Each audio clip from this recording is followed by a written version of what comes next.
We have to tell a single story, and that's of 3 really impressive maritime cities set in a fantastic natural environment with national parks, the Isle of Wight, the Solent, reaching right through Hampshire. We've got economies that reinforce each other. We've got 6 universities. We've got a strong cultural offer.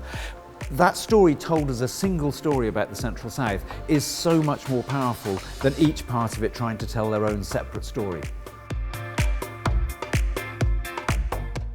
I think we always need to shout about things in the modern world where there's such a competition for investment, for government support.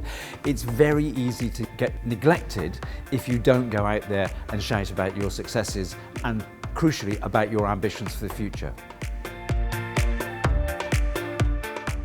It's very rich. A lot of people know about this area. They come here on their holidays, they visit us, they want to live here.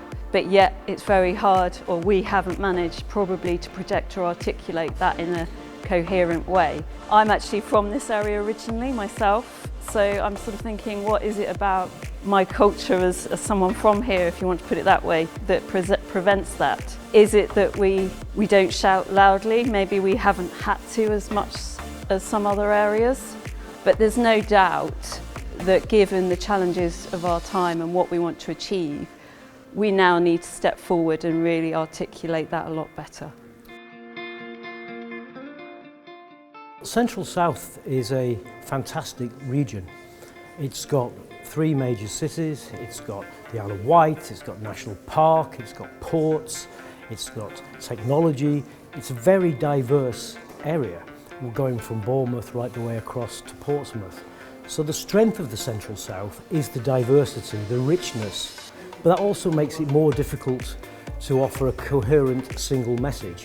And that's why I think the portal is key, because it will allow us to bring together in one place all of the strengths and the qualities that the Central South has to offer, and hopefully allow us to have a coherent vision for this region when we're communicating with government and international investors and partners. I think it's absolutely vital that Central South is part of the Levelling Up agenda, and that means engaging with Michael Gove and the other ministers in that department. I think it's very important that we set out how the Central South, as a diverse but coherent region, adds value to global Britain and building that better.